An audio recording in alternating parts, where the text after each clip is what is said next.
हाथ जोड़कर नमस्कार दोस्तों। आज की इस कथा में हम अच्छे और बुरे व्यक्ति के फर्क को समझेंगे। हाथ जोड़कर भगवान से प्रार्थना है कि कि आपकी जो भी मनोकामनाएं हैं वह पूर्ण हो जाएं। भगवान की कृपा आप पर हमेशा बनी रहे। चलो इस सफर को शुरू करते हैं। हमारा जिससे काम बनता है वह अच्छा है और जो बिगाड़ता है वह बुरा इंसान होता है। इसलिए पैमाना तो अपना अपना ही है। कुछ व्यक्तियों में हर किसी को नुकसान पहुंचाने की भावना रहती है, वह बुरे व्यक्ति ही कहलाते हैं। और इसके विपरीत जो व्यक्ति सबके लिए भला सोचता है वह व्यक्ति अच्छा कहलाता है। अच्छाई और बुराई में वही अंतर है। दोस्तों, हम इसे एक उदाहरण से चलो समझने का प्रयास करते हैं। दोस्तों, जो ताजे फल ताजे खाने की चीजों में और सड़े हुए फल बासी खाने की चीजों में हैं।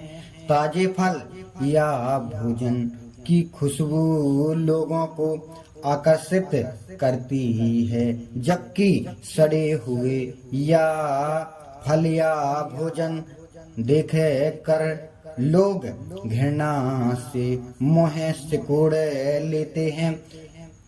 उसी तरह जहाँ अच्छाई है वह सुख शांति और खुशियाँ हैं, और जहाँ बुराई है वह दुख कहलाता और उदासी है। दोस्तों, स्वागत है आपका ऑन वन सुपर स्टोरी में। कृपया वीडियो को लाइक और चैनल को सब्सक्राइब कर लें। दोस्तों, अब हम इसे एक कहानी के माध्यम से समझेंगे। चलो कहानी की ओर बढ़ते हैं। अच्छे और बुरे के बीच में अंतर कैसे करें? श्री कृष्ण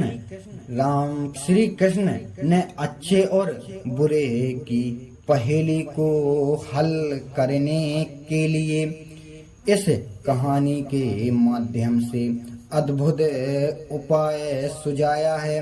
एक जंगल के हल्के आबादी वाले क्षेत्र में एक जहरीला सांप रहता था।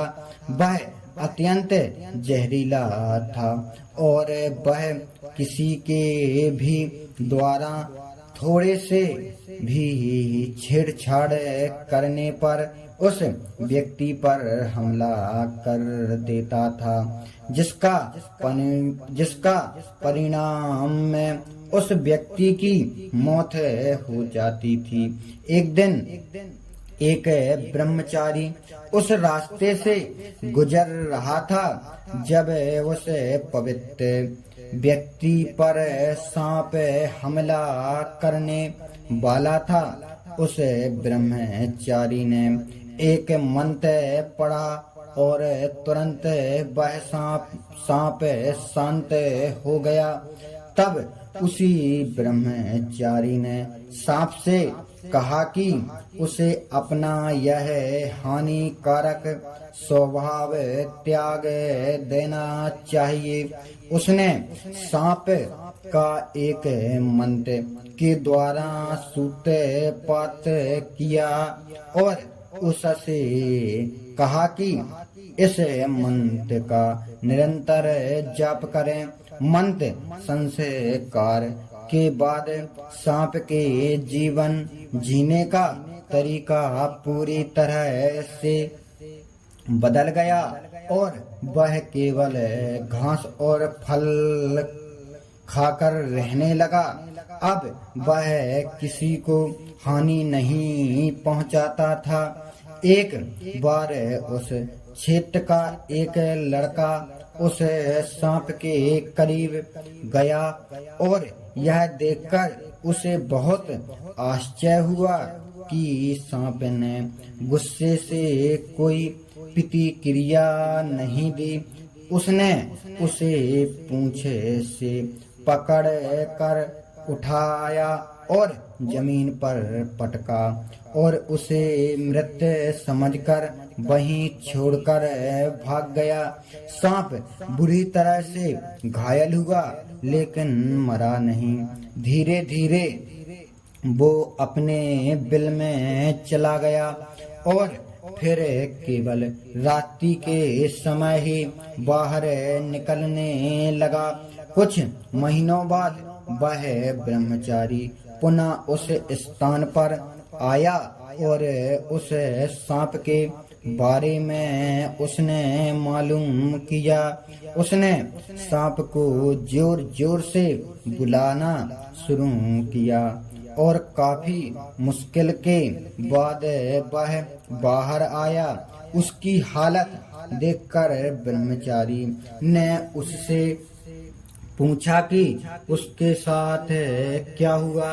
वह सांप इतना सात्विक हो चुका था कि उस लड़के द्वारा स्वयं के पीटे जाने के बारे में भी स्मरण नहीं करना चाहता था, परंतु ब्रह्मचारी द्वारा बहुत तरह से पूछे जाने पर उसे सब कुछ याद आया और फिर उसने अपने दुख की कहानी सुनाई।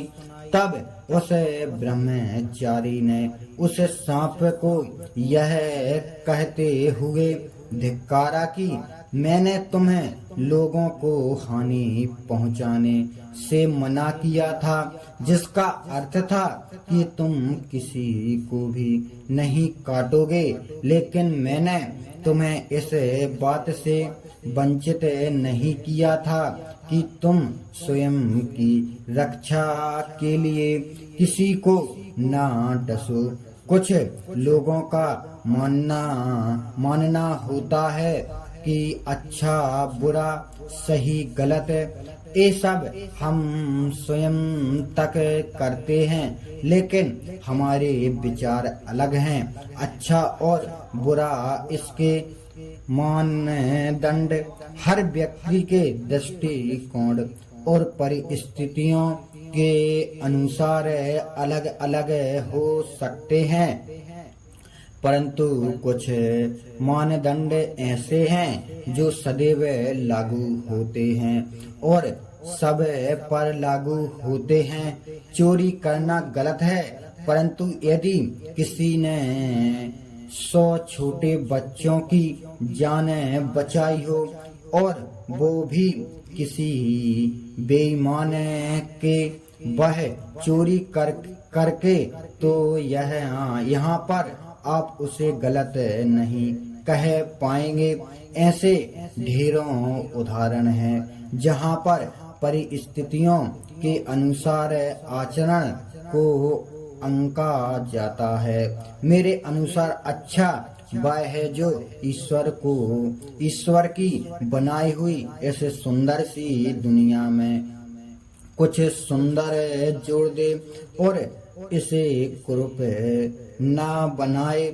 जो जीव ईश्वर की इस अनुपम कृति में कुछ अनुपम जोड़ दे या कुछ कुरूपता काम कर दे, वह इंसान है।